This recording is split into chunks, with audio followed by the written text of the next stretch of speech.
Dani. que listo.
Bueno, entonces, pues muy buenos días a todos y todas, tanto a las personas que nos están siguiendo en la transmisión como a las personas que están aquí presenciales.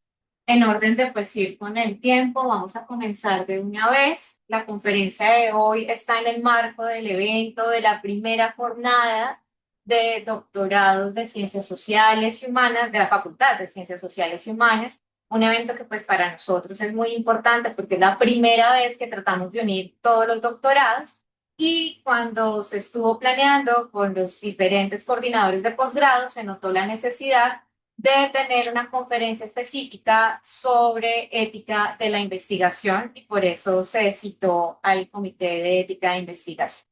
Entonces, dentro de ese marco general, la presente conferencia del día de hoy pues hace parte de las actividades de formación de los comités de la coordinación del Nodo Nororiental de comités de ética de investigación, y esta actividad se hace en asociación con la Universidad Simón Bolívar de Cúcuta. Entonces, ahí somos un grupo trabajando que une a diferentes instituciones, diferentes comités de ética.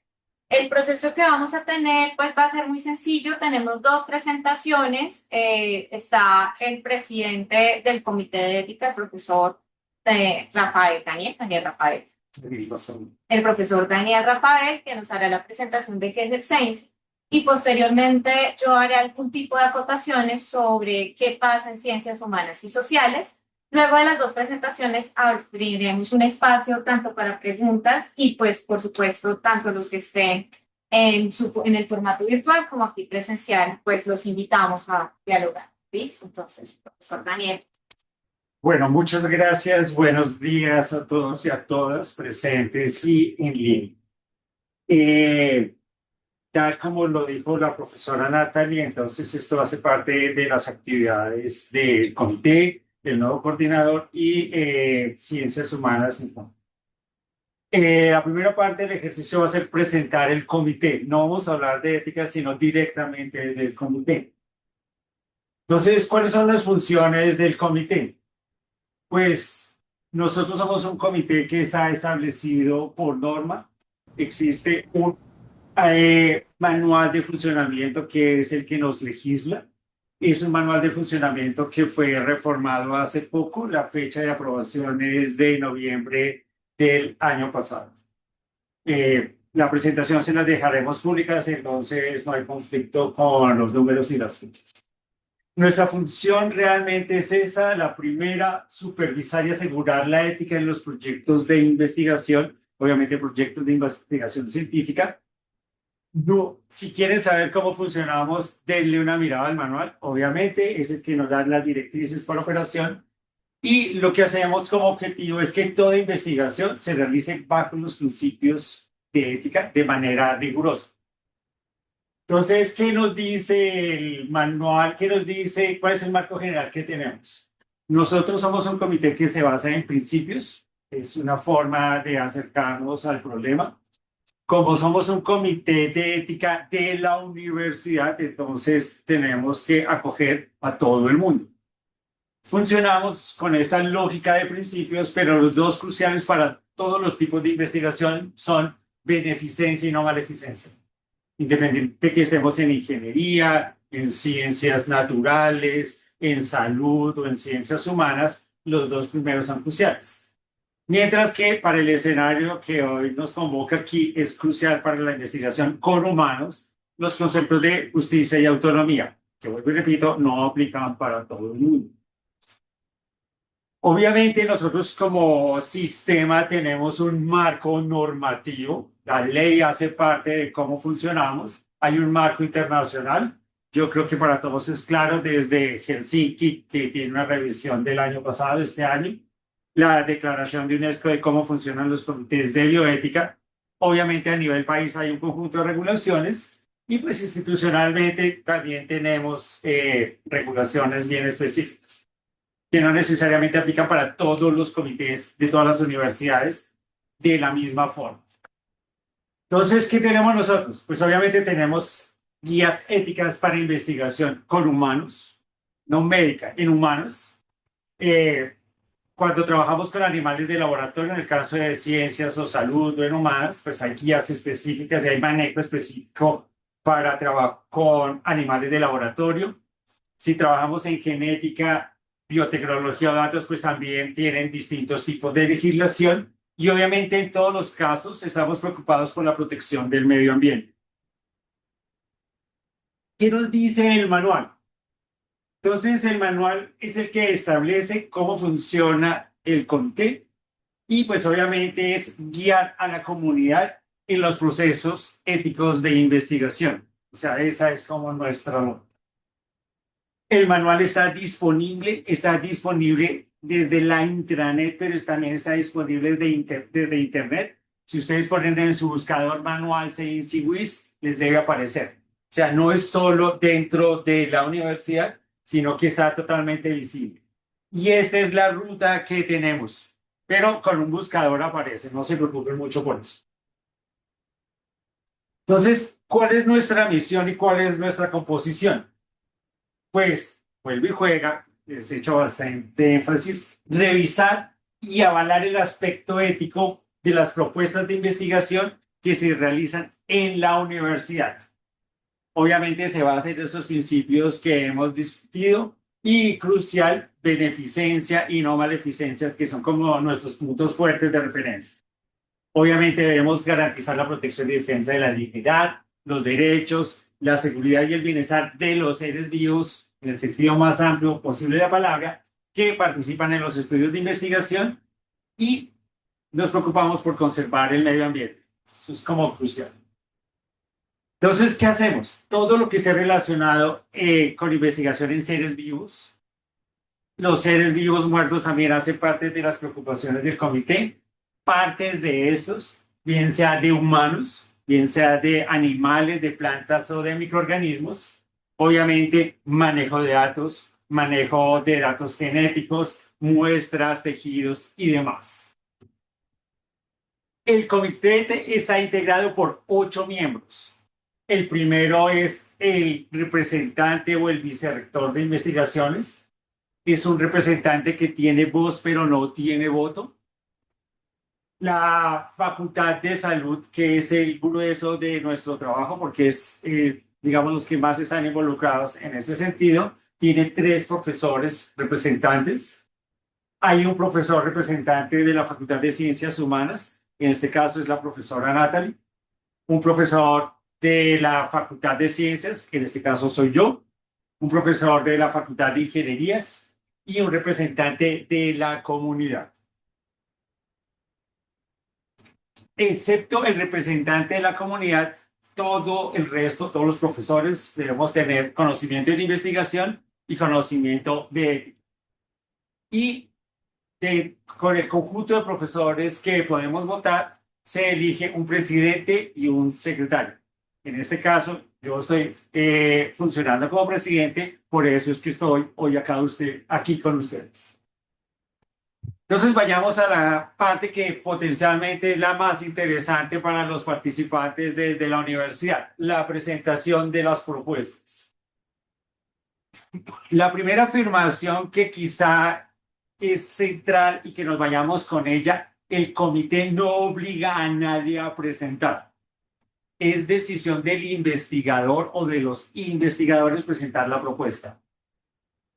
Pero obviamente el COIE dentro de la universidad tiene una lista de chequeo para ver si se debe presentar. Pero tengan en mente que es una discusión que comienza en el investigador. No es que el comité dice, usted presenta, no, es el investigador el que decide si sí o sí no. Entonces, ¿qué esa lista a qué apunta? Pues preservar los derechos de el medio ambiente, los participantes, los organismos y velar por el entorno que tenemos. La última afirmación es, pues si no tienen claro, parece ser que alguien tiene que hablar por el participante, tiene que ir al comité. Entonces, en el portafolio de la VIE hay una lista de chequeo que se construyó se copió de una lista de la Javeriana, más o menos, y nos sirve para decidir si vamos o no vamos. Entonces, démosle una rápida mirada a la lista. Entonces, la primera es, participan humanos o muestras biológicas, hay investigación con animales, trabaja con especies o muestras de la diversidad biológica, aplica para nosotros, están cubiertos por el permiso marco, potencialmente aquí no creo, involucra la importación o exportación de muestras biológicas, no creo, recolecta datos de personas participantes, no de pacientes, son participantes. Lo que pasa es que el primer acercamiento desde biomédica muchas veces es verlo como pacientes, pero no son pacientes. De ahí que lo tengamos entre paréntesis. Eso sí es factible acá, ¿no? Participan personas dentro del proceso, se recolecta datos a partir de ellos, requiere consentimiento o asentimiento, tiene que ir al comité. Puede tener impacto negativo en humanos, animales, medio ambiente o patrimonio cultural, tiene que ir al comité. Manipula sustancias, en el caso de ustedes no creo, genera desechos peligrosos, no creo, incluye información confidencial, potencialmente si les aplica a ustedes, y existen restricciones que puedan afectar el proceso de investigación. Eso nos aplica a todos porque potencialmente puede existir. Si llegan a contestar así alguna de estas o no están seguros si sí o no, la regla de precaución dice que en caso de duda participe dentro del proceso. O sea, si no están seguros, tomémoslo como sí y presentan la propuesta. Entonces, este es el primer ejercicio. Decidir si nuestra propuesta tiene que ir, decide el investigador. El segundo punto complicado, o quizá el primer punto complicado, se llama fechas. Nosotros somos un comité que pues obviamente sesiona, que tiene que revisar las propuestas, por lo tanto hay que entregarlas en cierto momento para que sean estudiadas, porque no es tan simple. Entonces, la próxima semana hay reunión del comité, hay sesión del comité, el 22 de agosto. ¿Cuándo, según esta lista, deberíamos haber entregado la propuesta? Hace 2 días. Eso significa que una semana antes, 9 días aproximadamente, antes de que haya sesión del comité, tiene que entregarse la propuesta. Este es como, ese sí es el crítico, ¿no? Este también está en la plataforma, es público y lo publica la VIE y yo creo que si llaman al comité les pueden generar esta información. Y nuestra última sesión es el 12 de diciembre. Entonces, para la próxima semana ya no alcanzamos y lo máximo que podemos hacer en términos administrativos es 12 de diciembre. La siguiente ya se publicará el año entrante, serán en enero, febrero, dependiendo de un montón de cosas. Pero sí es súper importante dentro de la universidad resaltar que tenemos que manejar las fechas con cuidado. Porque si no, pues en la próxima semana lo mandan el lunes festivo, lo mandan el martes para que me lo revisen el viernes. No, ya no es posible. Ya una vez que sé que tengo que presentarlo y sé cuál es la fecha donde puedo entrar, entonces debo dirigirme a el sitio web del comité. Es ese que está ahí abajo, pero hasta a mí me pasa, yo creo que a nosotros se nos olvida. Entonces uno pone Say Wiz y le aparece este, súper fácil. Entonces, yo podría ser el peor ejemplo, quizá hay que leer los procedimientos, las guías y los formatos. Uno de los problemas que tenemos es que a veces no los entregan diligenciados de manera correcta o entregan cosas que no tienen que entregar porque no hace sentido. Entonces suena un poco extraño. No voy a manejar datos si entregan normatividad para datos y estoy trabajando con muestras biológicas de animales. No, señor, no tiene sentido. O a la inversa, voy a trabajar con datos y no se preocupan por ese tipo de cosas. Por favor. Entonces debemos revisar. Lo primero que yo sugeriría es que comencemos a acercarnos a los procedimientos y el procedimiento para la presentación de propuestas. ¿Qué es lo que debo hacer para presentar mi propuesta? Porque obviamente está el componente técnico, eso en términos de los doctorados lo resuelven los comités de posgrado, pero hay un componente ético que pues obviamente es el que nos preocupa sobremanera a nosotros y hay que echarle una mirada con cuidado desde comité. Una vez que yo sé qué es lo que tengo que presentar, debería también ver cómo se evalúan las propuestas. O sea, hay también que entender qué es lo que me van a pedir cuando esté entregando los papeles que tengo que entregar. O sea, entender hacia dónde vamos. Si si necesito aval ético para mi propuesta, lo más seguro es que me hagan seguimiento. Entonces, también desde la formulación del componente ético, revisar qué me va a pasar en términos de seguimiento. Los seguimientos pueden ser pasivos o activos. No nos preocupemos por lo pronto qué tipo de seguimiento es. Tengamos en mente que ese tipo de cosas nos va a pasar.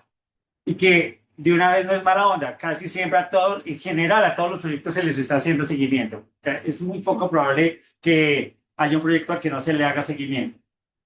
En general a todos. Ya que sé qué tengo que hacer, entonces ahorita sí tengo que preocuparme por los sujetos de estudio. Tomemos un ejercicio trivial. Listo, voy a trabajar con datos de humanos, pero también voy a trabajar con animales, plantas, etcétera. Entonces tengo que revisar específicamente qué tipo de documentación y manejo tengo que cubrir para el tipo de estudio que estoy haciendo. No todos los estudios tienen el mismo marco de funcionamiento para nosotros y eso hay que entenderlo. Entonces, una vez que yo ya lo tenga claro, debo revisar los formatos que tengo que entregar dado el tipo de estudio que yo tengo que cubrir. Volvamos a mi ejercicio hipotético de manejo de datos cuando solo hago muestras biológicas, que no tiene sentido, pues si trabajo con humanos, tengo que pensar en datos. Consentimiento sí, consentimiento no, asentimiento, hay menores, es necesario revisarlo. Y al final, yo lo estoy colocando al final, traten de no hacerlo al principio, hay una lista de verificación. Entonces, ¿por qué yo considero que la lista de verificación debe ir al final?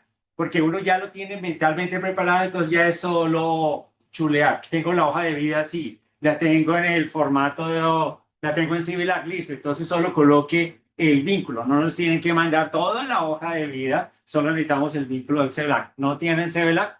Muy buen momento para comenzar a tener. Entonces hay que revisar la lista de chequeo. Y esa nos dice si estamos o no estamos.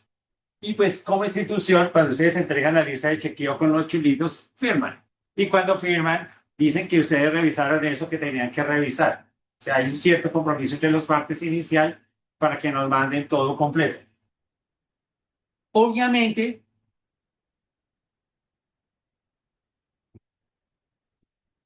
otra vez Adriana. No, listo. En cualquier momento, por favor, comuníquense con nosotros.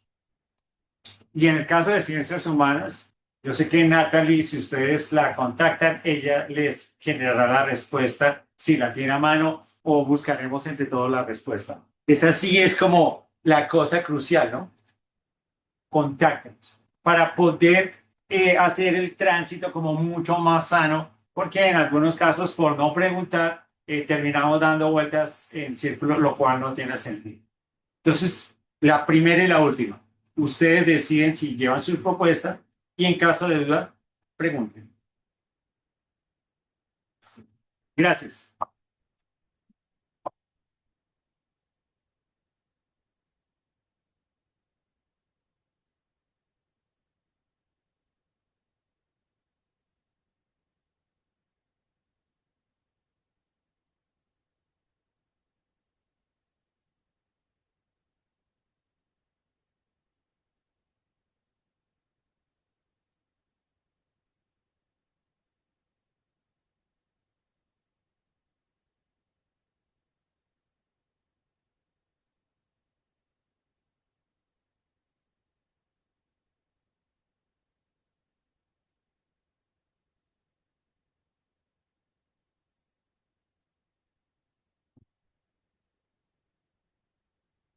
Bien, bueno, ahora ya después de que Daniel nos ha dado como la lectura general de cómo es el proceso del comité de ética y les ha dicho, bueno, ustedes se van a encontrar con esas tres partes, ¿no? Como con los documentos que tienen que entregar, los documentos específicos para el tipo de investigación que ustedes tienen que hacer y los procesos que hay que desarrollarse.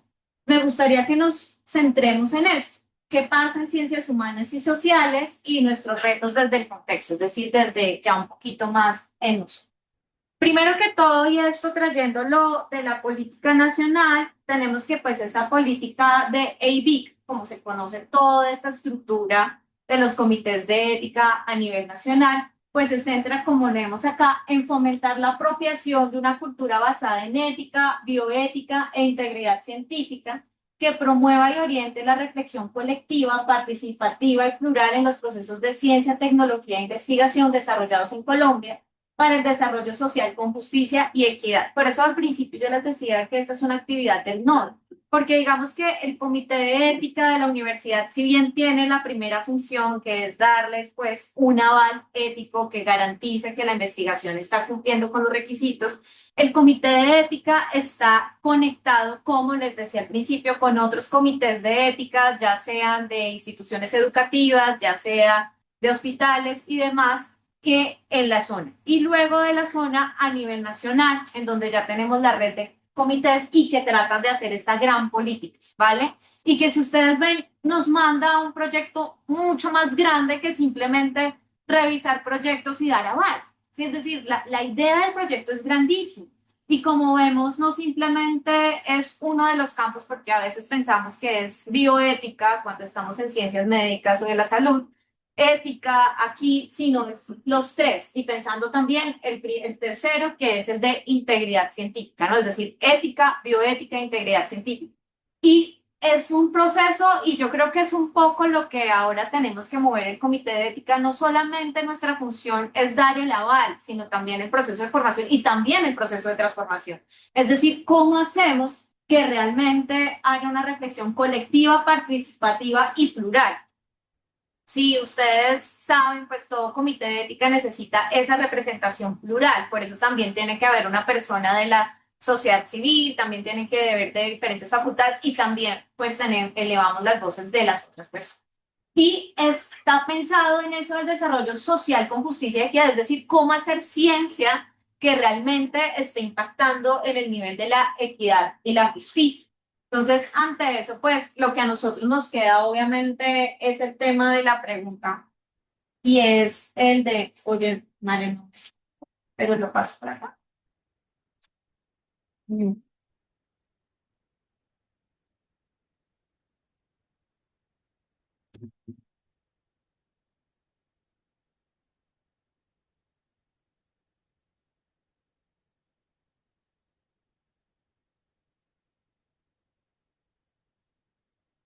Listo. Entonces, ahí nos vamos con la gran pregunta. Ahora sí. Siguiente. La siguiente. A esta pregunta, ¿no? ¿Qué caracteriza, diferencia, constituye la ética en investigación en ciencias sociales y humanas? Que digamos que es una pregunta que nosotros, por eso les decía, tenemos que pensarnos en la región, en nuestro contexto, porque los comités de ética vienen muy influenciados por las ciencias biomédicas. De hecho, la legislación que todavía fuertemente nos constituye está inspirada es por investigaciones biomédicas. Entonces, la gran pregunta es, bueno, ¿qué nos caracteriza y nos conecta, pero también qué nos diferencia, ¿cierto? En estas investigaciones que nosotros hacemos en este campo. Y eso nos lleva entonces a la pregunta de, perdónenme, de la importancia, pensar estos puntos, la importancia de la integridad de la investigación en los contextos, ¿cierto? No pensar solamente necesito un aval, sino qué significa integridad, ¿cierto? ¿Qué va?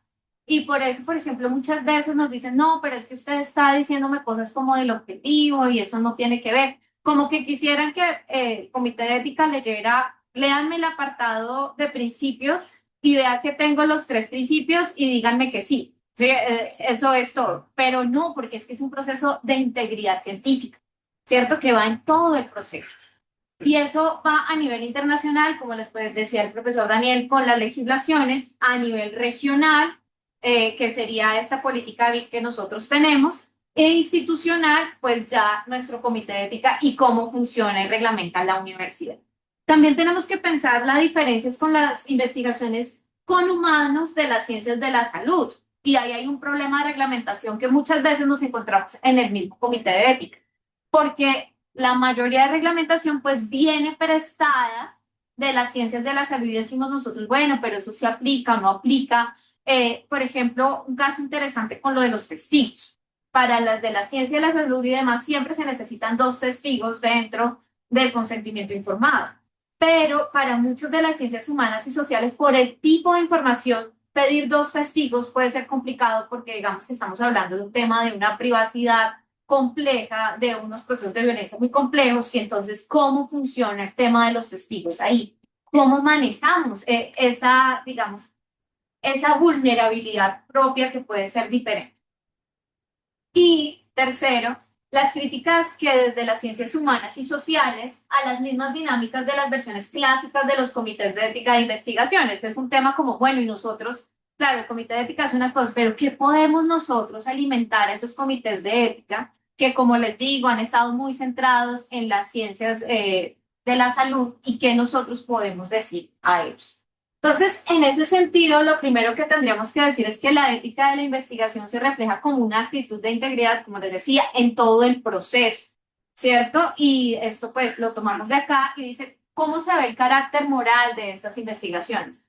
Lo que a nivel internacional se pide de las investigaciones en ciencias humanas y sociales, ¿cierto? Tome el referente internacional, claro, la declaración de Helsinki, Baldwin, bla, bla, bla, todos estos, pero también lo que la UNESCO tiene todos unos procesos ahí. El contexto regional y las formas en que las instituciones comprenden el impacto y realización de la investigación. Y aquí viene un problema complejo para nosotros y es cuál es el interés que las instituciones tienen en ciencias humanas y sociales, en financiar investigaciones. Y un profesor me decía, por ejemplo, acá, es que ahora solo nos están buscando a las ciencias humanas y sociales para que hagan la parte de apropiación social del conocimiento. ¿Cierto? Ah, no, entonces es una gran investigación de petróleos, pero como ahora para participar en todo necesitamos apropiación social del conocimiento, hay alguien de humanas que venga y me haga los tallercitos, ¿cierto? Entonces entramos en un problema muy grande como el contexto regional y cómo las instituciones están pensando nuestra función, ¿cierto? Somos los de los tallercitos de la apropiación social del conocimiento o cómo es que nosotros estamos jugando ahí. Y el otro problema de la integridad son los intereses propios de las personas investigadoras dentro de las preguntas para qué investigan. ¿No? Es decir, claro, yo presento el proyecto porque soy estudiante doctoral, me tengo que graduar, porque soy profesora y tengo que hacer un proyecto, pero las ciencias sociales y humanas, y si pensamos esa primera oración que yo les decía sobre lo de equidad y justicia, necesita una integridad de su pregunta que no esté solamente basado en el nivel instrumental de investigo porque soy investigador, sino en algo que yo quiero transformar dentro de la sociedad. Y entonces, eso implica pues que nosotros pensemos aspectos diferentes como estos de aquí, ¿no? Pensar la honestidad intelectual, la necesidad del colegaje justo, la protección de los participantes, la generación de ambientes que promuevan prácticas de buena conducta, la precisión y transparencia, el liderazgo de buenas conductas de las instituciones y la transparencia en la gestión desde los lineamientos, convocatoria, seguimiento y cierre. Más o menos estos dos de acá pues no entran dentro del proyecto, esos serían partes institucionales, es decir, que haya un liderazgo de buenas conductas de las instituciones, ¿cierto? Que haya lo suficiente investigación para investigación en ingenierías como en investigación en humanidades, que cuando se hable de procesos interdisciplinares estemos hablando de paridades y no en procesos de utilización. Y en transferencia en la gestión de los lineamientos convocatorios, seguimiento y cierre tiene que ver con estos procesos del CEINSI, por ejemplo, en nuestro caso, cómo se hacen los seguimientos, ¿vale? ¿Qué se le pide al cierre? Y que todo eso sea una transparencia, es decir, que no pensemos que el aval ético, con eso terminamos nuestra relación con la ética de la investigación, sino que es un proceso que va desde ahí, es decir, desde el lineamiento, ¿cierto? La convocatoria, los seguimientos y el cierre. Ahora bien, por el otro lado, estas sí son preguntas de condición ética que ustedes deben pensarse y en alguna parte dentro del proyecto deben estar tratando de responderse, ¿cierto? No, ¿cómo hablamos de la honestidad intelectual, ¿cierto? ¿Cómo utilizo yo, quienes estaban ayer en la ponencia del profesor magistral y hablaba del teatro y cómo utilizo esos conocimientos que están produciéndose con comunidades vulnerables? ¿Cómo hacemos un colegaje justo? ¿Cierto? Es decir, bueno, estos son los investigadores, cuáles son las funciones que va a tener cada investigador, cómo entra en dado caso mi profesor de director, etcétera. Cómo yo voy a hacer la protección de los participantes, ¿cierto? Hombre, los voy a grabar, entonces, ¿qué pasa con ese rostro? ¿Cierto? Les voy a solo tomar el texto, les voy a usar, ¿cómo voy a hacer la protección de ellos? Y eso tiene que ver incluso con los espacios. Muchas veces los proyectos de ustedes se devuelven y dicen, ay, es que tan cansona, con preguntas como, ¿en dónde va a ser la entrevista? Pues, pero es que es una pregunta importantísima de la protección de los participantes. En algún momento nos llegó una investigación que quería hablar con personas que estaban dentro de el sistema judicial y que habían sido, digamos, en cierta manera amenazados. Y entonces le preguntamos, bueno, ¿y entonces se va a hablar? No, pues yo voy a citarlos a un café y uno dice, bueno, pero ¿y si es el espacio adecuado para la población que usted tiene? ¿Cómo los va a contactar? No, pues yo voy a pedir los teléfonos a la persona que administra las personas que tienen seguridad. Esa persona no le puede dar ese tipo de datos, ¿no? Hay una protección de los participantes. Y al mismo tiempo, estas de la mitad, ambientes que promuevan prácticas de buena conducta. En este tema, obviamente ustedes saben que, por ejemplo, siempre se dice no van a tener ningún reconocimiento económico para participar en esta investigación, ¿cierto? Es decir, se les dice buena conducta. Pero de pronto entonces se les da cierto tipo de refrigerio para que puedan, es decir, cómo funcionamos en eso o cómo funciona. El año pasado, yo no sé si lo vieron, pero había una discusión muy importante que hacía una persona, una mujer trans de un colectivo muy fuerte y decía, bueno, a nosotros nos dicen, me contactan cada semana una investigación nueva, porque pues está el tema de MOR. Cada semana recibo la invitación a una entrevista de otro estudiante de posgrado y de doctorado. Y ella dice, y yo le doy esto y luego nunca vuelve a aparecer, ahora yo quiero cobrar. Y me dicen que yo no puedo cobrar por mi conocimiento porque eso no está bien éticamente. Claro, pero ¿cómo funcionamos en ese contexto? Sí, obviamente no podemos cobrar, pero tampoco podríamos hacer eso que llamamos extractivismo académico y por ende necesitamos precisión y transparencia metodológica, ¿vale? ¿Cómo los contacto? ¿Dónde los contacto? ¿Cuándo los contacto? ¿Por cuánto tiempo los contacto? ¿Qué hago después de los que los contacto? ¿Cómo paso su información? ¿Listo? Entonces, veamos esto. Eso que yo les digo de la integridad, al final de cuentas, ¿cómo se evidencia dentro del proceso del proyecto de investigación? Ya Daniel les había hablado de este tema, ¿cierto? Es decir, mm, yo por mi parte, ahí sí como individual, y Licenciada Chamorro Muñoz, no estoy muy de acuerdo con la versión bioética principalista, ¿sí? Pero el comité de ética funciona en la versión principalista. Y en ese sentido, como muy bien Daniel les decía, tenemos unos principios que son máximas que no se pueden perder de vista por absolutamente nada y tenemos unos mínimos que son esenciales para todas las investigaciones, ¿cierto? Hablamos de los mínimos, lo que todos requieren, y hablamos de unos máximos a los que el proyecto va. Si en el momento en que todo proyecto tiene un conflicto entre los principios, siempre hay que privilegiar los mínimos, ¿vale? No, es que el proyecto puede dar gran beneficencia, pero implica un problema de justicia. No se puede, ¿no? Es decir, los mínimos son aquellos que no podemos, que prevalecen siempre en todos los casos de los dilemas morales. Y claro, la gran pregunta es, pero ¿cómo verlos desde las ciencias sociales y humanas, ¿no? Desde la filosofía, desde la comunicación social, desde el trabajo social, desde la psicología, desde el derecho, desde la música, cómo funciona la justicia, la no maleficencia, la beneficencia y la autonomía, que siempre se les va a pedir. ¿Por qué? Porque no podemos hacer un corte y pegue, que es a veces lo que pasa, ¿cierto? Autonomía, se va a respetar la decisión de las personas de pertenecer a este proyecto. Beneficencia, no va a tener una beneficencia directa, pero sus resultados servirán a posibles avances en la ciencia. No maleficencia, decimos que no se va a hacer daño a ningún sujeto. Justicia, se respeta que la persona haya querido participar y se tratará siempre adecuadamente en todo momento. Eso es lo que es el copiar y pegar, pero no nos sirve así, ¿cierto? Nos sirve en el contexto del proyecto de cada uno, ¿cierto? Cuando a mí me dicen eso, yo digo, bueno, sabe cuáles son los principios, pero ¿cómo son los principios en su proyecto? ¿Cómo están ahí? Y entonces ahí nos lleva a, y ya esto es desde ciencias sociales y humanas, y tratando de pensar, digamos, ya de forma problemática estos mismos principialismos. Y es que las discusiones sobre la autonomía, hay muchas discusiones desde la bioética, fundamentalmente desde grandes autores brasileños, sobre cómo es que hablamos de un principio de autonomía, es decir, ¿eso qué es? ¿Cómo funciona? Nosotros lo decimos muy chévere, pero realmente se ha considerado que este principio no permite ver la complejidad de los universos sociales, es decir, cómo realmente entendemos a alguien que tiene autonomía y alguien que ha decidido libremente participar en una investigación.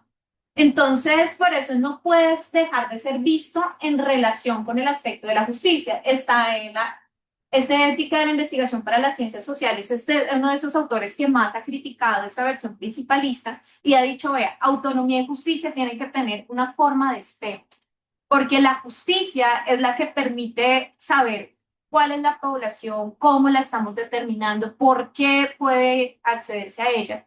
Y solamente teniendo claro el principio de justicia podemos saber qué tan autónomos o no autónomos son cuando nos dicen que van a participar teniendo esa complejidad de los universos sociales, ¿cierto? Es decir, si yo les digo un poquito como, por ejemplo, si mi proyecto está, yo soy profesor, pues cómo funciona la autonomía. Sí, si yo, mi investigación es con mi curso, ¿cierto? ¿Qué autonomía tiene este estudiante con el que yo voy a investigar este curso si además yo soy la profesora? ¿Cierto? Él va a poder decir, no, profesora, yo no quiero participar. Difícilmente hay ahí. ¿Y por qué? Porque hay un tema ahí relacionado con la justicia. Y también pasa lo mismo con los criterios de inclusión y exclusión dentro de la investigación de ciencias sociales y humanas. Permite aclarar cómo cada investigación ve la relación entre la justicia del proyecto y la decisión autónoma del participante. A mí este punto me parece súper llamativo y muy importante porque muchas de las investigaciones que llegan de ciencias sociales y humanas no tienen criterios de inclusión y exclusión. ¿Por qué? Porque yo aprendí que existía lo de criterios de inclusión y exclusión cuando entré a un comité de ética de investigación. Eso no es parte digamos, de nuestra forma tradicional de investigar. Pero ahora que yo estoy adentro y yo al principio decía, pero es que eso no se aplica, de pronto eso es para ciencias de biomédicas, esa vaina es de allá, nosotros no. Cada vez siento que esos criterios de inclusión y exclusión, es lo que les quiero mencionar acá, nos permite ver la relación entre la justicia del proyecto, ¿cierto? Y la decisión autónoma del participante, porque es que cuando cada una de las personas que investiga dice, bueno, ¿cuáles son mis criterios de inclusión y exclusión? Que no puede ser firma del consentimiento informado, no firma el consentimiento informado, sino quiénes son aquellos que de verdad deben entrar a esta investigación, ¿cierto? Ah, bueno, son mayores de edad, pero ¿por qué mayores? No, porque es que son mayores de edad para evitarme el asentimiento informado. No, porque ¿quiénes entran? ¿Cuáles son las condiciones que deben cumplir? ¿Cómo esto permite que unos vayan a ser excluidos? Es que es la gran pregunta sobre quiénes quedan excluidos. Y eso también implica la relación de la autonomía. ¿Por qué? ¿Quiénes son aquellos que pueden participar? Es la gran pregunta, ¿cierto? ¿Por qué este grupo y no otros?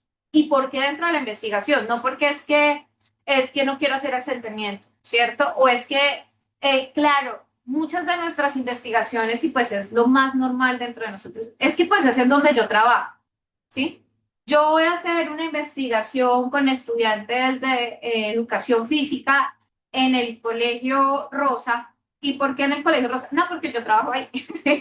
Y entonces uno dice, pero no, el que yo trabaje ahí no es un criterio de inclusión, ¿no? Tiene que ser diferente a la facilidad que yo tengo. Obviamente entraría eso.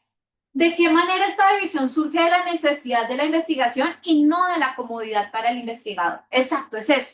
¿Sí? No es que me queda cómodo, pues porque es que es el colegio, porque es que mi esposa trabaja en la Contraloría, entonces yo voy a hacer el trabajo en la Contraloría. No, no. El criterio de inclusión-exclusión es de la investigación, no de la comodidad de nosotros. ¿Cómo esta división es coherente con los otros aspectos del proyecto? Entonces, claro, esto es interesante. Por ejemplo, voy a trabajar con estudiantes de primer semestre de la universidad, ¿vale? Y entonces presenté consentimientos. ¿Por qué? Porque uno pensaría que los estudiantes de primer semestre tienen generalmente 18 años, pero ya la realidad es que no. De primer semestre pueden estar en 15, 16, 17 años y necesitaría asentimiento. Entonces, ¿cómo esta visión es coherente con los otros aspectos del proyecto? O yo le pongo coherencia y digo, bueno, de primer semestre, pero mayores de edad, por las condiciones de la población universitaria, que de pronto son foráneos y no tienen a los papás ni el acudiente, porque además de eso me interesa personas que ya tengan una mayor experiencia y eso solo se logra después de los 18 años. Eso, ¿no? No porque no quiero presentar al sentimiento informado, sino por qué pasa eso y cómo se relaciona. Y esta es importantísima y siempre es una cosa que nosotros vamos a preguntar, ¿qué haré si tengo más interesados que espacios para la investigación? Proyectos que llegan súper bonitos, ¿no? Entonces, yo estoy probando una forma para que los estudiantes aprendan de mejor manera esta temática a partir de un uso de un laboratorio. Pero mi población, por varias razones, porque pues obviamente estos son muchos vectores que entran, solo pueden ser 30 y los de que cursan esa materia son 80. Entonces uno dice, no, pues solo son 3, ajá, y los otros. ¿Sí? Ustedes en el proyecto o tienen que pensarse, bueno, y si otra persona luego quiere tener esta experiencia, ¿cierto? ¿Cómo puede volver a ella? O digamos, también el tipo de proyectos para poder probar que es efectiva o eficiente, voy a hacer un grupo piloto que se le hace el trabajo en el laboratorio y otro grupo al que se le educa tradicionalmente. Claro, me sirve mucho para mi investigación porque va a contratar, pero para esas pobres personas que, sí, es decir, estas personas que, digamos, realmente su proyecto era verdadero y el laboratorio hace que aprendan un 30, 40% más y esos otros que, ¿no? Entonces, cuando yo excluyo e incluyo, tengo que saber qué voy a hacer si hay personas que entran en criterios de inclusión pero no alcanzan a la población que yo voy a trabajar, ¿cierto? Entran en mi inclusión y entonces tendrían que estar ahí. Pero, no, va a ser aleatorio, listo, y a los que no aleatorio usted le va a ayudar, les va a decir que luego habrá otro proceso, les va a decir algo, ok. ¿Cómo garantizo que las personas que entran al proyecto puedan tener su voz y ser protegidas? Esta es otra de las grandes preguntas dentro de... ¿Sí ven?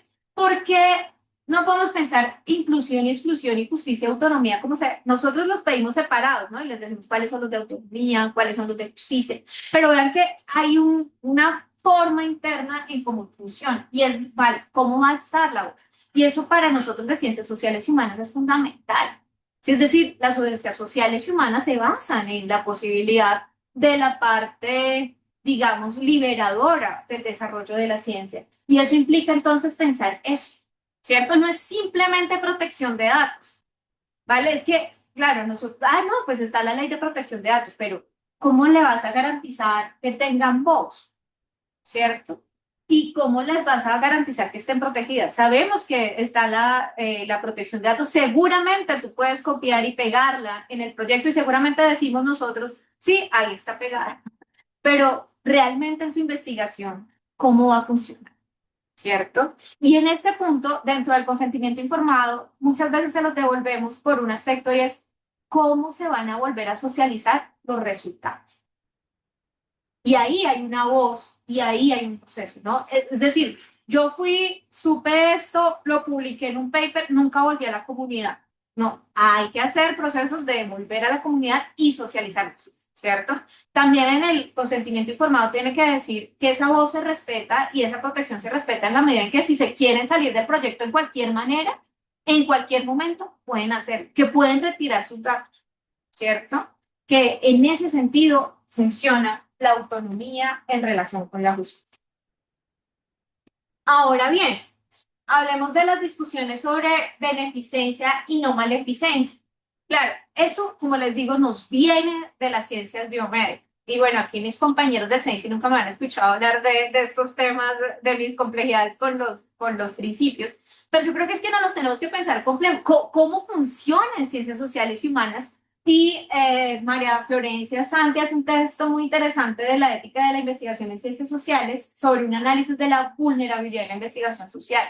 Y es que no maleficencia y beneficencia para nosotros está en pensarnos de manera compleja la vulnerabilidad, ¿cierto? Y ese impacto de las acciones de la investigación con la población, como nosotros trabajando con poblaciones, qué tipos de vulnerabilidades pueden estar ahí presentes, cómo están esos universos simbólicos funcionando, ¿verdad? Y hablar de beneficencia y no maleficencia, no simplemente es que beneficencia, la investigación producirá un beneficio a la comunidad académica, sino a tratar de superar los problemas que pueda tener esa comunidad vulnerable. Y la no maleficencia es no generar mayor vulnerabilidad de la que ya tengamos, ¿no? Todos igual somos vulnerables, pero ¿cómo no ampliar esas brechas? ¿Cómo no simplemente estar utilizando a las comunidades o las poblaciones en la investigación que nosotros estamos haciendo? Entonces, en este sentido, cuando ya lo pensamos con todo esto que les digo, pues los principios se ven en la complejidad del contexto de la investigación. Cuando hablamos de beneficencia, no maleficencia, justicia, autonomía, esto es lo que tenemos que estar pensando. Procesos de lugar y procesos de temporalidades, ¿cierto? ¿En qué lugar se está desarrollando la investigación? Implica procesos diferentes para pensar beneficencia, autonomía, para pensar cómo es el consentimiento informado, para pensar cómo es el asentimiento informado. Las temporalidades, cuánto tiempo dura la entrevista o la... Hay veces que nos han llegado, por ejemplo, una entrevista y son 30, 40 preguntas y dicen que se van a demorar 20 minutos. ¿No? Esa temporalidad no funciona para entender esa complejidad de la investigación. ¿Cuál es la temporalidad que realmente funciona? ¿Vale? ¿Cómo funciona la población a la que nosotros realmente estamos y cuál es la posición en que ellos están? Es decir, cómo tratamos de mantener como ese principio fuerte de las ciencias sociales y humanas, de alguna forma la horizontalidad. Y por eso les decía, pilas si ustedes son profesores, ¿cierto? No podemos investigar igual, tenemos que hacer todos los rodeos para que funcione. Pilas si son los custodios de los datos. Claro, es que yo estoy haciendo mi doctorado y voy a trabajar, además trabajo en una EPS y pues yo soy la que tengo los datos sobre la depresión. Entonces a mí, pues yo tengo esos datos sobre la depresión, yo los utilizo para mi investigación en doctorado en ciencias humanas y sociales. No se puede, ¿cierto? Porque hay un problema de posición, de jerarquía. Uno no podría manejar esos datos. Tener siempre presentes las diferencias interseccionales, ¿cierto? Raza, género, clase están presentes en nuestras investigaciones, no podemos olvidarlas. También las formas de interacción, ¿vale? No, va a ser personal, es una entrevista de uno a uno, va a ser un trabajo en encuesta, lo van a resolver de esta manera, va a ser en un computador, como son.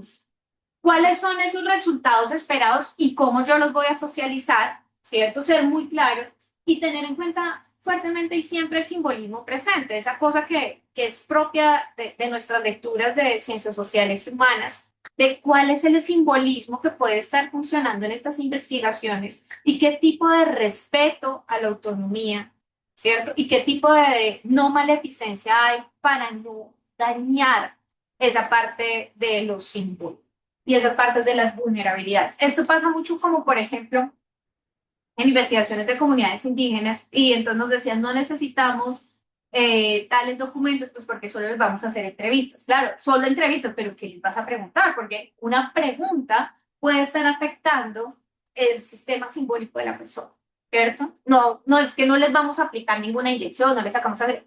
Claro, pero es que no solamente hay daño ahí.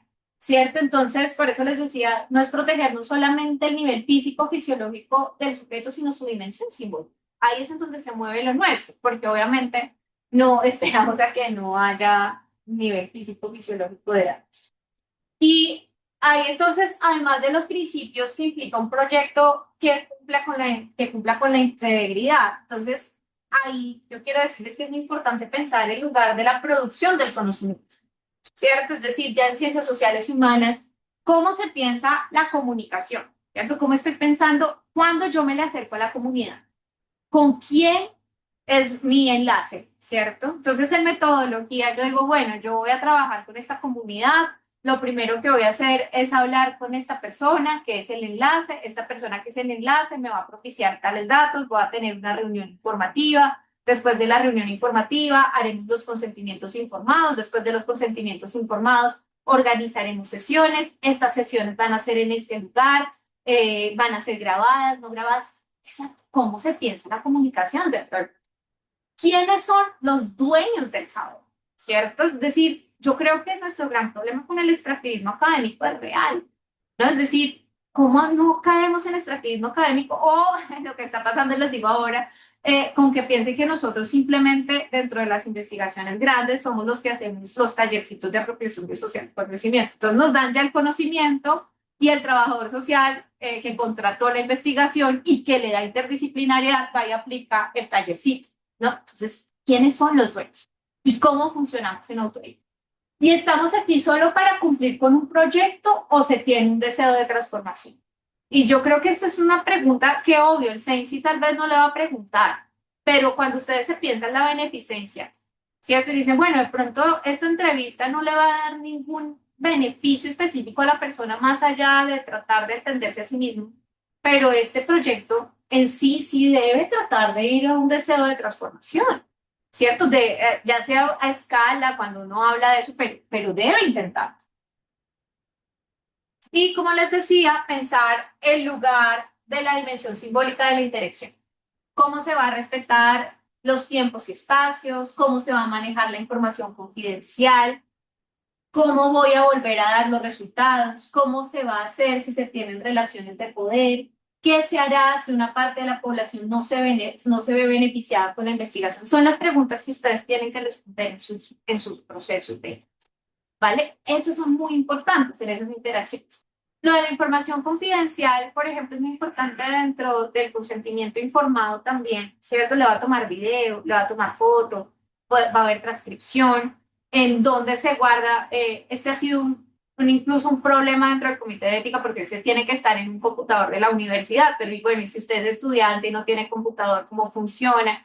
Bueno, son inconvenientes internos, pero que siempre tenemos que responder, ¿vale? Ya de los otros hemos hablado, entonces ahí estaría. Y el lugar del consentimiento informado. Nosotros manejamos una versión estática del consentimiento informado, es decir, ustedes no la pasan y ese consentimiento es el que queda, pero yo quiero aquí presentarles la necesidad, como dice Ricardo Páez, del consentimiento informado en investigación y vulnerabilidad social, la posibilidad de empezar a pensar de alguna manera una versión dinámica del consentimiento informado y que sería muy importante en ciencias sociales humanas. La idea del consentimiento informado dinámico es que ese consentimiento informado debe volverse a hacer cierto tiempo de la investigación porque tiene que tener en cuenta que los riesgos y beneficios pueden cambiar. Claro, una cosa es cuando usted le presenta en el proyecto Y luego cuando llega y está en la mitad, dicen, no, no sé, de pronto replanteémoslo, veamos cómo es el consentimiento. Entonces, la idea de un consentimiento dinámico es que estaría permitiendo el derecho a estar en la investigación o cambiar lo que se ha concedido, ¿no? Es decir, en ciertos momentos nosotros manejamos consentimiento estático, ¿sí? Pero eso no quiere decir que ustedes dentro de la investigación de todas maneras no se planteen cómo volver al consentimiento, ¿vale? Preguntarle si la investigación es larga, porque claro, si es solamente una entrevista no hay problema, pero si estamos hablando de proyectos de 6 meses, 7 meses, seguramente hay que volver una y otra vez a hablar, bueno, usted aquí me dijo que sí, está todavía seguro, como lo mencioné. Y por eso hay que siempre mantener una visión basada en la transparencia, ¿no? Es decir, ¿la transparencia qué es? Le digo los riesgos, le digo los beneficios, le digo la metodología, le digo cómo le voy a devolver ese saber que está. Le digo que siempre puede quitar sus datos. Le digo claramente que quiero que consienta al final, ¿cierto? Y le doy los datos de investigador principal y les doy los datos del CENSE. Eso hace pues que tengamos esa transparencia. Y en ese sentido, pues la gran pregunta que nos queda es cómo apropiarnos y en ese sentido transformar y mejorar este nivel ético que nos viene del campo biomédico y que sin duda es esencial, pero no perfecto. Que, pues esta pregunta no se la respondo, pero pues es un poco lo que yo quería decirles, ¿no? Es decir, los comités de ética vienen de allá, estos principios vienen de allá, aquí les he tratado de mostrar cómo funcionarían, pero creo que nuestra pregunta siempre como investigadores está ahí, ¿no? ¿Cómo hacemos nosotros que estamos aquí para hacer que esa ideal que teníamos en la primera diapositiva, que podemos volver a ella rápidamente, ¿cierto? Eso que se pone el gobierno como a nivel institucional, pero no que se demore. Esta, ¿cierto? Fomentar la apropiación de una cultura basada en ética, bioética, integridad científica, que promueva y oriente la reflexión colectiva, participativa y plural en los procesos de ciencia, tecnología e investigación desarrollados en Colombia para el desarrollo social con justicia y equidad. Ser. ¿Listo? Vale, muchísimas gracias. Entonces, yo creo que podemos pasar al nivel de preguntas si tienen. Listo. Va a compartir el documento. Por favor, rellenen un formulario de inscripción de registro, perdón. Usted nosotros tenemos un componente de registrar todas las actividades que hacemos, entonces, por favor, simplemente es para Vamos a hacer, por ejemplo, imagínense, ese es el número que pasó la primera pregunta. por ella tiene una adelantada más, así Sí, que ajá. Les agradezco mucho porque son tanto tiempo que los que están por el y por las entidades que estamos en este campo. Y esta idea de publicar los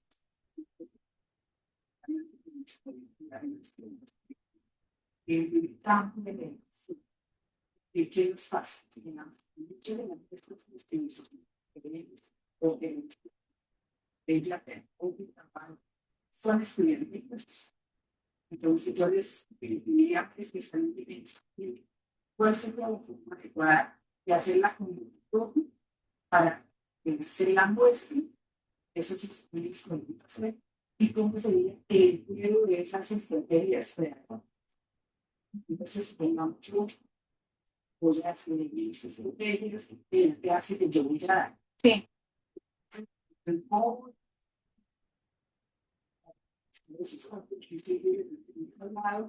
Y cómo mantener esa bonificación de las estrategias modólicas, disciplinarios o articulares, pues voy a ir desarrollando en el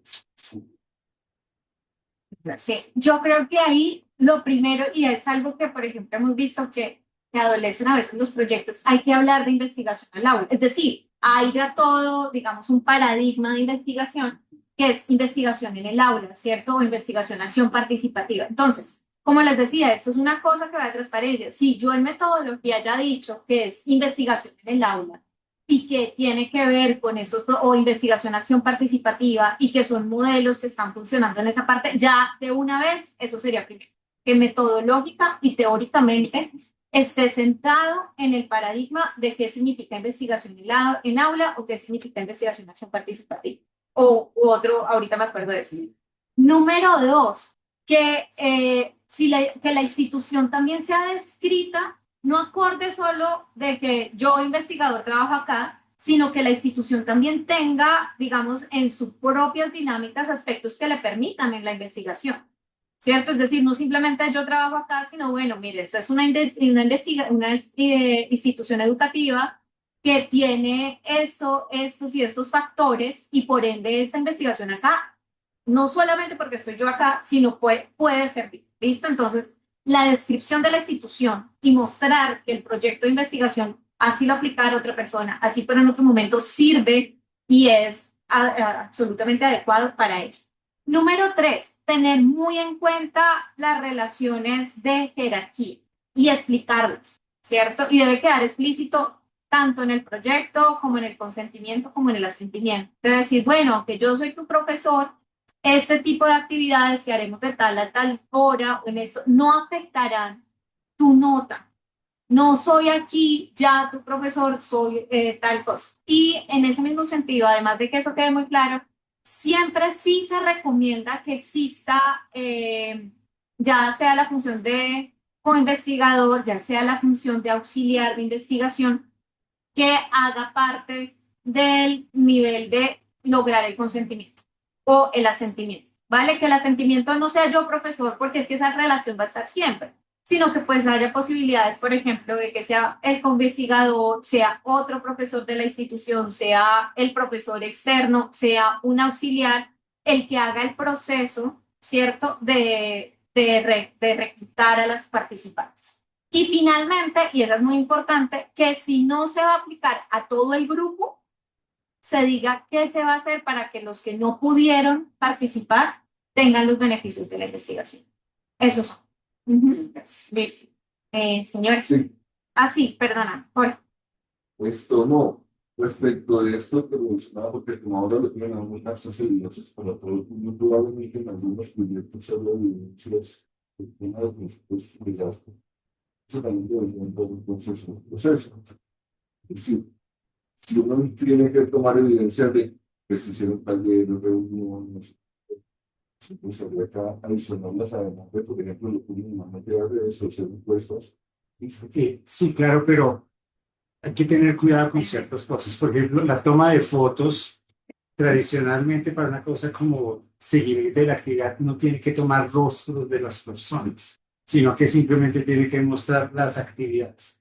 Y obviamente creo que el énfasis es en metodología del proyecto, detalle con cuidado todo lo que va a hacer, incluido que va a tomar evidencias de la actividad porque tiene que registrar X elementos. Pero pedir consentimiento para tomar la foto solo para que mostrar que la persona hizo el taller, potencialmente. Hay el formato, pero no es el consentimiento informado, sino el formato, ese otro formato como el que firmamos ayer para la conferencia de profesor.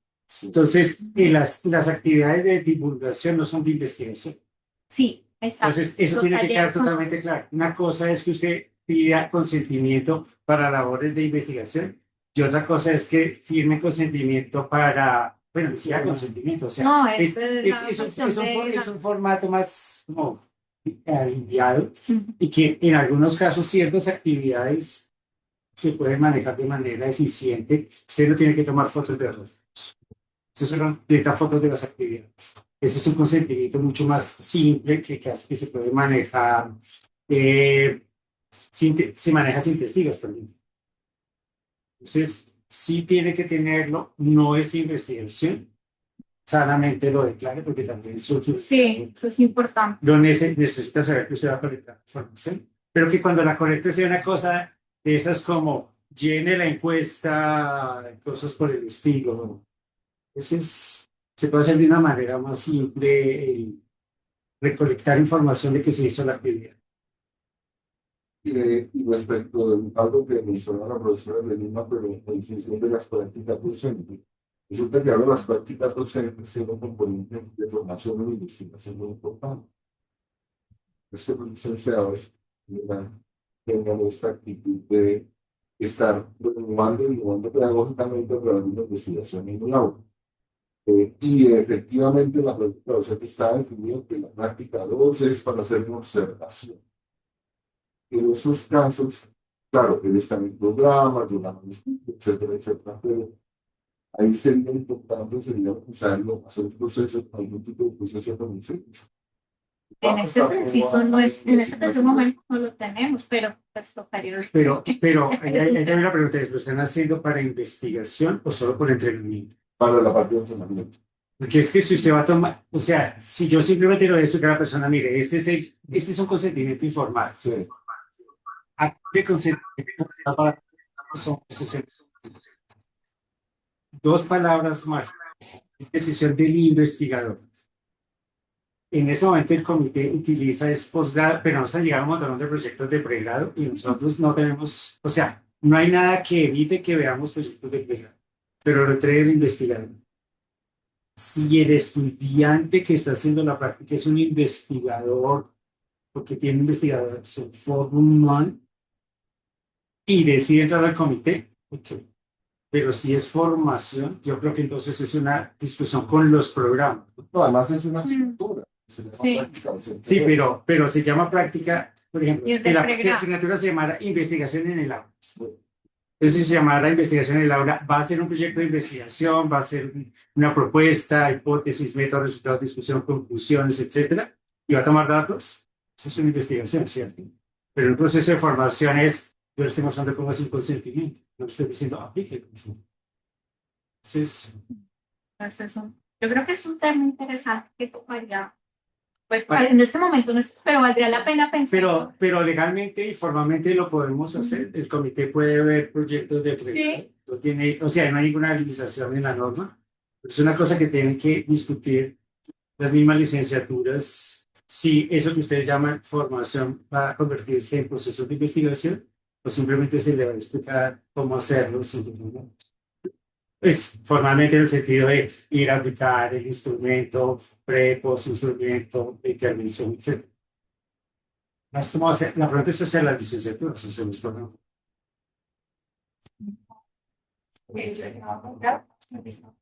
Y ahí les tocaría, claro. Si es trabajo de grado o...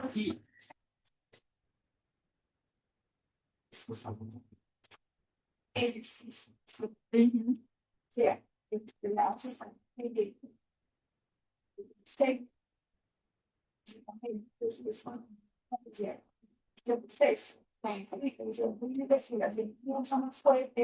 Otros alcances, digamos, no, alcance que yo quiero publicar, quiero ir a muchos eventos. Ahí me da cuestión como que no sigue el comité, si por ejemplo se voy a publicar, si tiene un código, un comité ético, el estatus es mayor. Ahí sí ha sucedido que hay personas, profesores y semilleros que hacen investigación desde el aula o en el aula y han ido a comité. Pero ahí sí la distinción básica es la del principio. ¿Es un proceso de investigación? Si es un proceso de investigación, lo más seguro es que pasa el comité.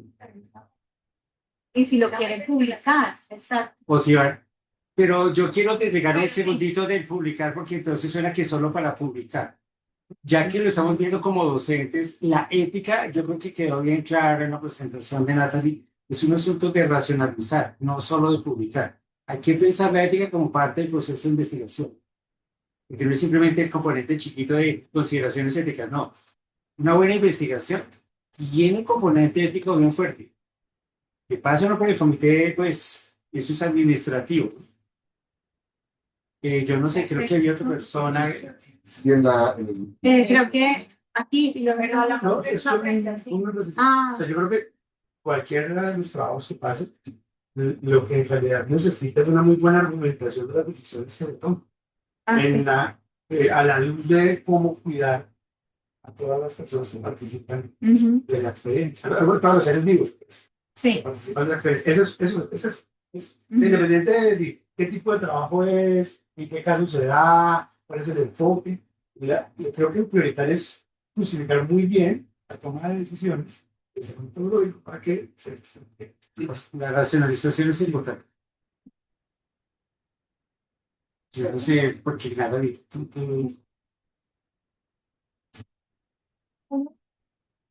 Mis preguntas son más con los criterios de inclusión y exclusión. ¿Qué preguntas de las que se colocan ya tienen? ¿Cuáles pueden orientar? ¿Qué es lo que realmente yo como eso de exclusión? Porque a veces me resulta de eso. Y pues es. Entonces, sé que eso se iba a aclarar, pero si hay unas preguntas como orientadoras, poco para yo vaya a construir esos criterios, y vaya a que tú acabas de despedir.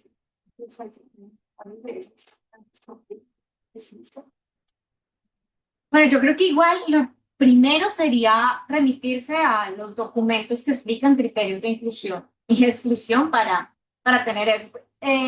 A mí eso como dime tres preguntas que estos criterios de inclusión y tres preguntas y estos son criterios de exclusión, me parece complicado. Sí, como que hay que pensarlo en el, por eso yo ponía varias. Sí, es decir, y creo que eso es parte de lo de ciencias sociales y humanas, porque lo hemos discutido ahí y además porque yo sé, nosotros no lo manejábamos y yo decía, bueno, pero ¿cómo hacemos? Lo primero, obviamente, el tema de la edad es súper importante, pero todos los demás dependen del proyecto. Como yo digo, por ejemplo, no piense el lugar, pues no, ¿cierto? Piense, entonces, los criterios de inclusión, esas personas que permiten, ¿cierto? Que la investigación entre su objetivo general y objetivos específicos pueda realizarse, ¿verdad? Que además de eso cuenten con las habilidades suficientes para decir sí a lo que la investigación va a hacer, ¿cierto? Y número tres, que tengan la posibilidad, por supuesto, de cumplir los supuestos de su investigación, ¿vale? Por ejemplo, en un proyecto de investigación decían, bueno, son personas que tienen esto y esto, pero son personas de baja movilidad y yo tengo que hacer que ellos lleguen al centro. Pues un criterio de inclusión es personas a las que pueda el familiar llevar, ¿cierto? Entonces es eso, es decir, la edad obviamente es uno muy importante. El otro es la relación entre objetivo general y objetivos específicos, es decir, que lo cumpla. Y el tercero es aquellos que permitan su proceso de investigación. Pero esos criterios pues no los podemos poner desde antes, sino que requieren esa versión. Ujú. Tengo, oiga, ¿cómo se manejan los acabas de los testigos que se humanos? ¿Cómo se pueden manejar esos testigos con población general? Estoy haciendo estudio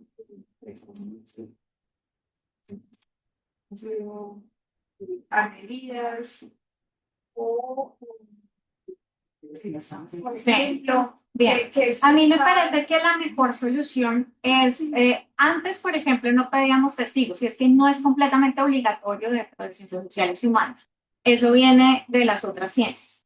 Pero si uno quisiera tener el rigor de un testigo, la persona que generalmente en el proyecto de investigación puede ser auxiliar, ¿cierto? Es decir, si estamos hablando de investigaciones de profesores, si hay un auxiliar que ha firmado, que conoce qué es la investigación, que ha firmado el confidencialidad. el documento de confidencialidad puede ser el testigo y pues da garante de que a la persona se le ha explicado y demás. Entonces, ese es un muy buen testigo. Con un testigo auxiliar o con el profesor, ahí tendrías el testigo y es dentro de la investigación, tenemos la garantía. Entonces, y también entonces es esa, ¿no? Es decir, evidentemente en ciencias sociales y humanas como tal no está completamente obligado porque no hay una legislación sobre los testigos. Pero si queremos mantenerlo de los testigos, si estamos hablando con poblaciones vulnerables o estamos hablando con situaciones complejas, el auxiliar o el profesor puede también permitir esa función de testigo. la última la que tiene las diferencias de sexo, pues, Sexo, género y clase. Hay uno Ay, con la manito levantada. sí, las preguntas. Profe Carlos, Carlos no se escucha. Rojas. Buenos días. Vengo de la Universidad Surcolombiana, ¿no? Nos transmitieron el link y como hago parte de del COSEID, de aquí de la Universidad Surcolombiana. Estamos también un poco en el mismo, bueno, vamos pasos atrás, estamos construyendo la política de investigación, ¿no? De ética en la investigación y bioética, como se llama aquí. Yo quisiera, si nos puedes o me puedes ayudar un poco frente a los volúmenes, ¿no? Usted enumeraron los números de personas que integran el Comité de Ética e Investigación de la universidad de allá.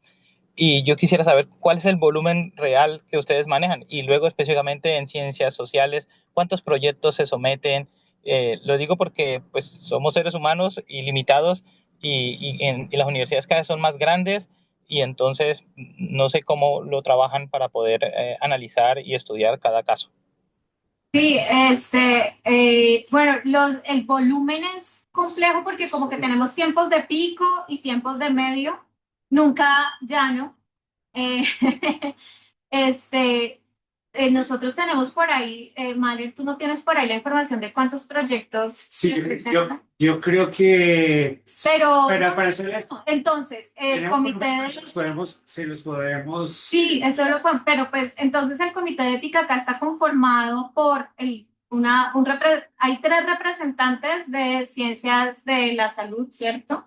Porque pues son la mayor cantidad de proyectos que vienen, porque son los posgrados médico-quirúrgicos y demás, y representantes de las otras facultades. El proceso de volumen depende si el comité está completo o no. Hay veces que el comité no ha estado completo y eso hace que pues tenemos mayor cantidad de proyectos.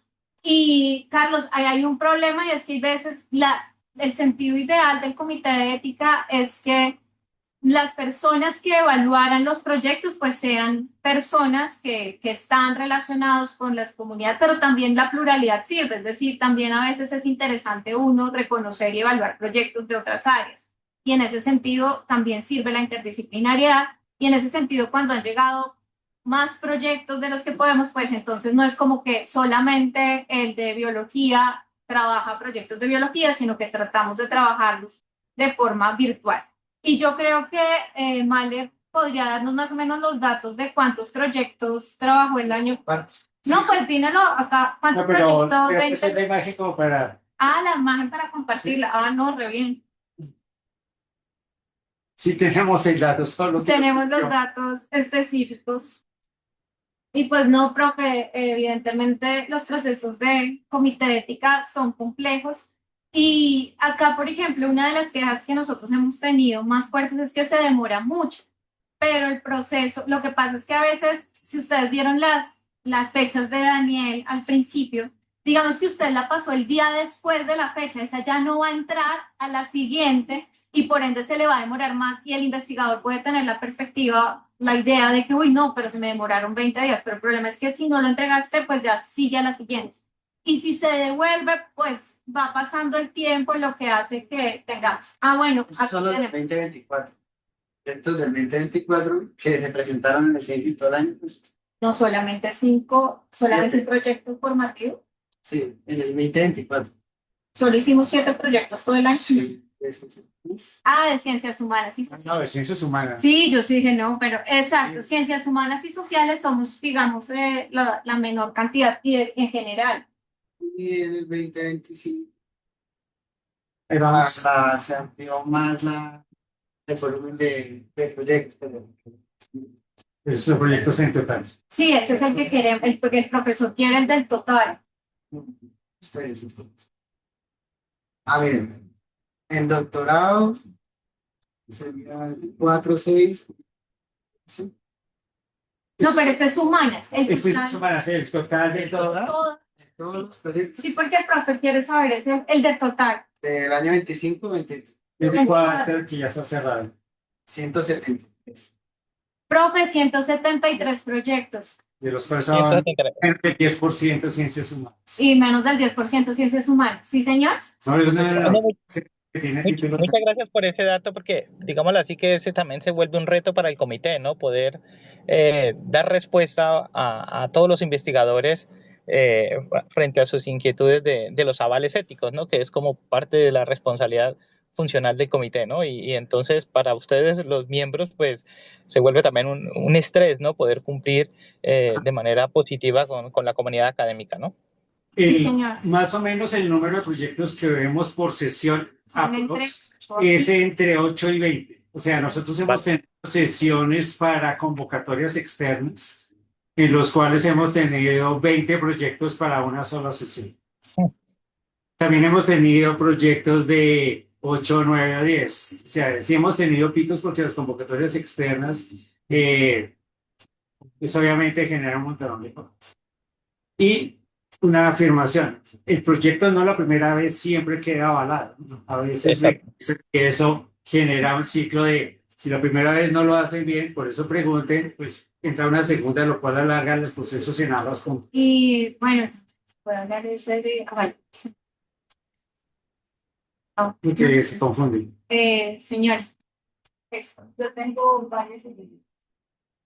La primera es, se hablaba porque estudiar los datos, pero una duda que me surge es cómo se determina tiempo con el que yo debo presentar la propuesta o en general pensar que yo debo custodiar los datos.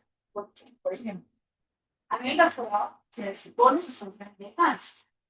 Yo asumiría un proyecto de 300 años y de un año. Ajá, o un año más, bien. Pero imaginemos que yo pasa de cumplir 3 años y yo me accidente o pasa algo y se alargue la cuestión. informas. Y Ok. entonces mi tiempo está aprobado. Listo. Informas. Dos cosas que también valen para el consentimiento, hay que cambiar. Usted una vez que tenga el aval, si tiene que hacer alguna modificación, lo informa y dependiendo del escenario, se avala esa modificación o no. Supongamos su ejercicio de partir la pierna y duré un año sin tomar los datos, pues hay que alargar el tiempo con el cual usted custodia los datos. Pero la pregunta inicial de custodia de datos tiene dos componentes. Uno, usted no debe custodiar los datos más allá de un tiempo racional para su investigación. La investigación dura un año, voy a custodiar los datos 10 años. Suena que hay algo raro. Y el segundo componente no es una política institucional y hay que ver cómo lo manejamos. Debemos de alguna forma ir avanzando hacia datos abiertos, open data. O sea, llegar al punto donde entregamos los datos a la sociedad totalmente anonimizados una vez que cerramos nuestro proceso de investigación y publicamos. O sea, no antes de publicar, una vez que publicamos, muchos datos se pueden convertir en datos abiertos. Pero eso no es una política del comité, es una recomendación personal mía. Sí. Y la primera sí es una recomendación del comité. No tenga los datos más allá de un tiempo prudencial dada su investigación. Claro, hay colores y matices porque hay cierto tipo de proyectos y cierto tipo de investigaciones que son transversales, re largas, que requieren. Y lo pone en el consentimiento. Pero lo pone en el consentimiento. Permite que estos datos puedan ser utilizados en investigaciones futuras, sí o no.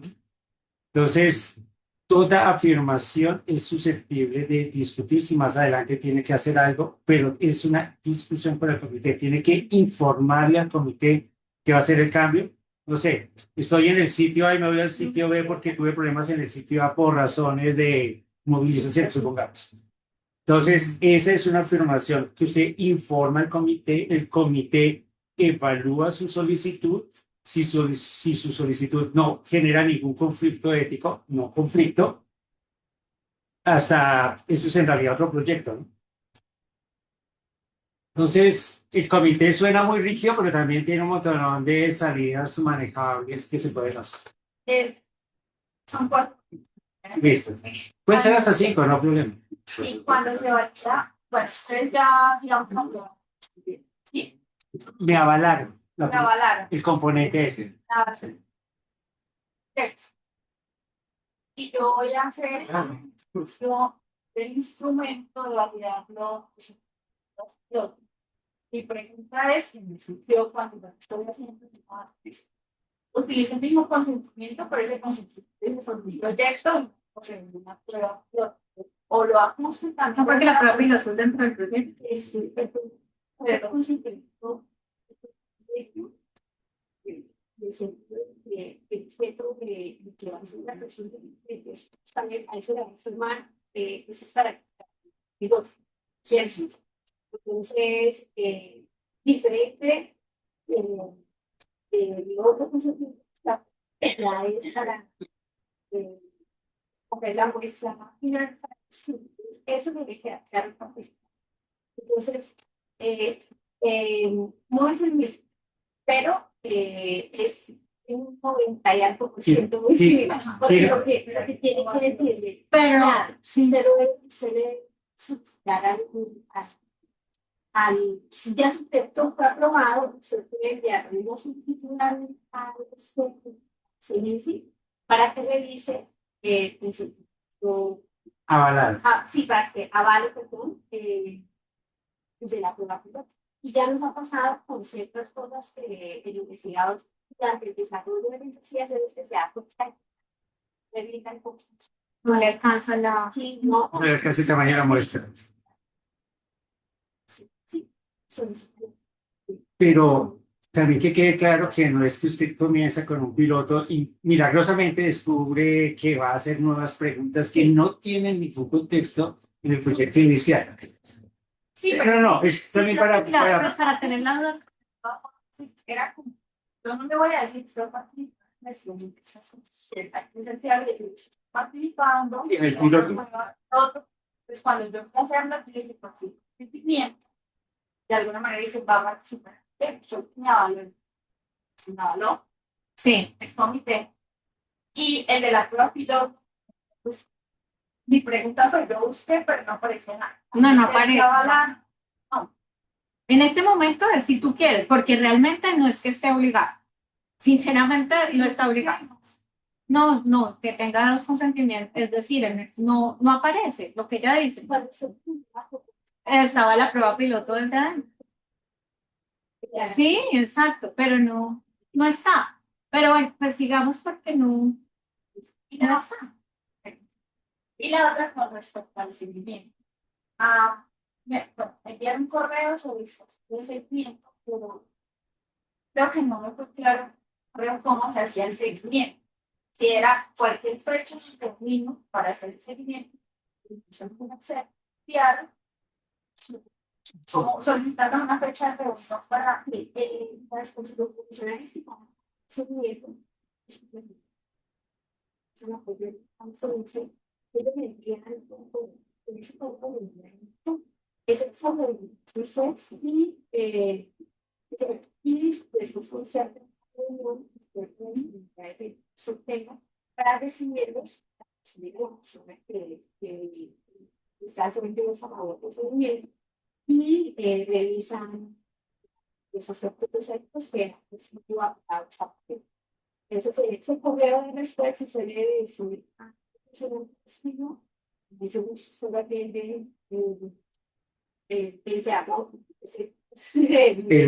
Los seguimientos no los impone el comité en el sentido de fecha. Los profesionales de seguimiento envían un correo diciéndole qué fecha le ajustan y dependiendo de eso lo van ajustando.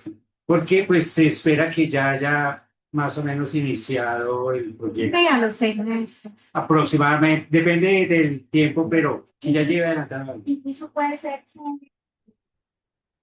Tú yo sé eso a mí me ha pasado. O sea, no hace inventar. Sí, pero en ese momento todavía me he tenido contacto con los participantes porque la primera fase era de revisión de literatura, de elaboración de estudios, tal cosa, no sé qué. Entonces, no aplica en este momento cliente, pero el profesional le va a decir, bueno, eso no aplica en ese momento, yo me comento con usted cuándo prevé usted iniciar la reflexión ya, o en 15 días, bueno, entonces yo me comunico más adelante para que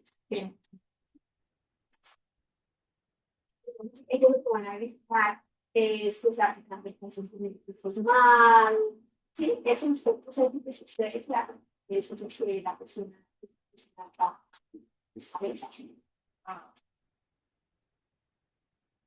¿Alguna pregunta? No. Gracias.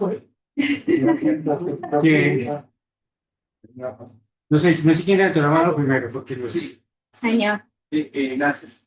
En el marco del proyecto es viable que se trabaje con dos procesos sociales diferentes, en dos territorios y con dos enfoques diferentes. La pregunta es, ¿hay que hacer doble formato, uno específico para cada uno, explicar en cada uno los criterios de discusión, todo el asunto, cada uno por aparte, o como los dos hacen parte de la misma investigación, simplemente mencionar el proceso 1 y el proceso 2 como para reunirlo a los dos.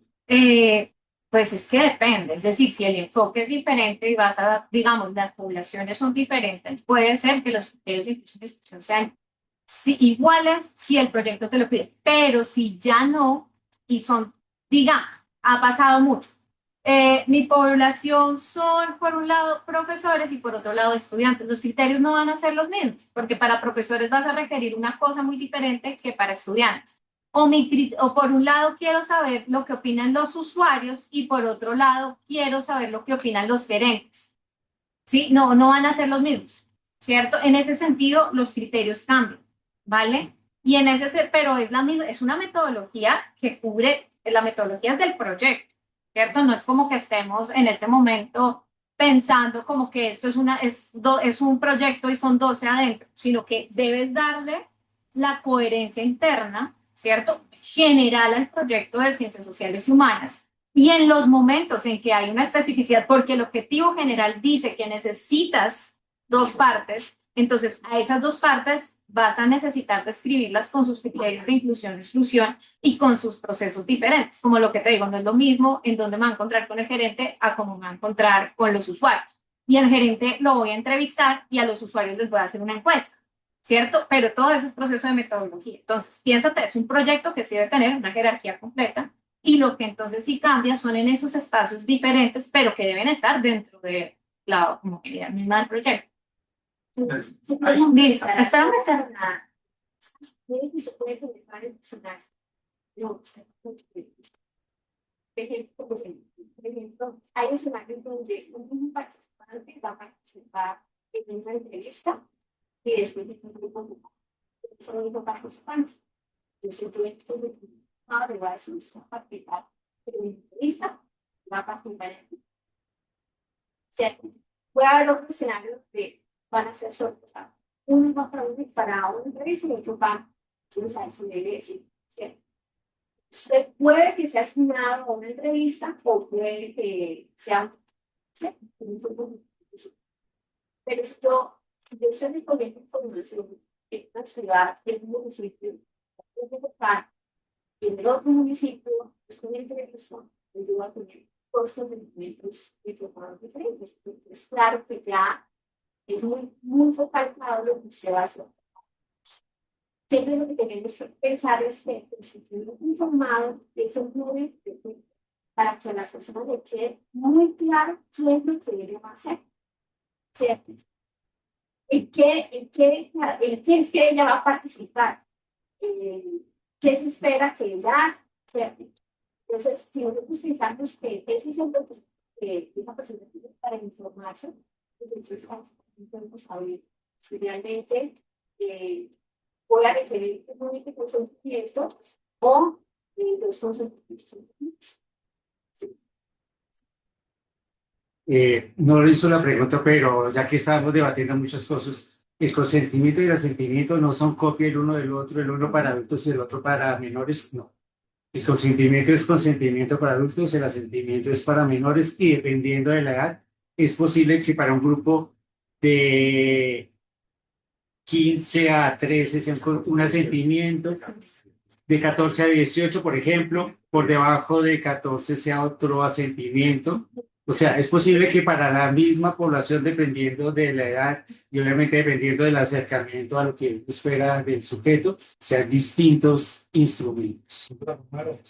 Por la misma contextualización, y puede que un curso tenga de 10 a 12, no sé, deportes y ahí todo el mundo, no importa la edad, se puede acercar a 10 y a 17 de la misma forma, con el mismo instrumento por razones más o menos obvias. Y eso mismo se aplica es lo mismo, o sea, lo mismo está cuando involucramos profesionales, las personas, mismo, darle, no es lo mismo la reacción que yo voy a tener en cuenta si yo voy a entrevistar a profesores, se voy a expresar sobre los padres, ¿cierto? Entonces, el consentimiento va a ser exactamente el mismo, no necesariamente si yo estoy trabajando con una población rural, El lenguaje es el van a hacer su los papitos, a pesar de que yo pueda estar preguntando lo mismo, la visión de lo que piensa aparte sobre relación a un tema de educación política, tener la visión de los dos. Las formas sobre los dudas que para los dos. Entonces, en ese caso, yo tendría uno para profesores escolares que encuentren el poco ¿cierto? Y uno para los papitos, que se lo trae a ayudar por nivel de alfabetización. nos va. Bueno, Y antes de eso, pues chisme trivial. Los consentimientos no los escribimos para yo, porque es un problema que muchas veces enfrentamos que ciencias sociales no es muy común, pero puede pasar, que son tan terriblemente áridos y técnicos que en realidad se requiere un nivel de escolaridad, a veces de nivel universitario experto en el tema, porque utilizan acrónimos, por ejemplo. Entonces uno se enreda, aún entendiendo el tema, hay veces que uno lee un consentimiento y uno dice, pero no entiendo los acrónimos y supongo que el título universitario me capacita para leer. Entonces me ponen un montón de acrónimos que yo no manejo. Entonces siempre pensemos que el de allá es el otro y que hay que atacar ese problema desde allá, no desde acá, ¿no? No es yo que entiendo, sino el otro que tiene que entender. Y el otro tiene distintos niveles de escolaridad y de sepa. No sé si tiene alguna otra pregunta. eh, Para cerrar entonces, yo creo que les vamos a hacer públicas las presentaciones. los diapositivas. Las diapositivas y creo que vamos a hacer público también el video porque nos lo preguntaron. Ah, Entonces, subirlo a la red social. Entonces, como ustedes, ahí están los correos. Sí. Entonces, como están en los correos, se les avisa cuando esté disponible toda la información que es parte de la actividad del comité de hacer divulgación de todos nuestros procesos. muchísimas gracias. Igual habrán otras actividades. En noviembre tenemos el evento. Entonces, Propaganda. atentos. En noviembre tenemos evento, todos cordialmente invitados. Hasta damos café. Comité de ética. Ah, Tenemos una actividad en noviembre de comité general y para esa potencialmente hasta tendremos café. de todo. No, hasta café y galletas de pronto nos comprometemos, más allá no creo. Pero digamos que esté pendiente porque tenemos más actividades a lo largo del año y es importante que haya participación pues para resolver un montón de cosas. Y en caso de duda, pregunten. Muchísimas gracias. Muchísimas gracias, muy gentiles. Gracias. Gracias, muy amable. Gracias. No, gracias. Bueno, y nos vemos. Presentación para. Nos vemos a las 2. Se ven a las 2. A las ciencias. Seguimos. Que salen las cosas que tenemos que Sí. por lo menos en comenzando el suceso. Muchas gracias, mamá. Muchas gracias. Yo creo que hacer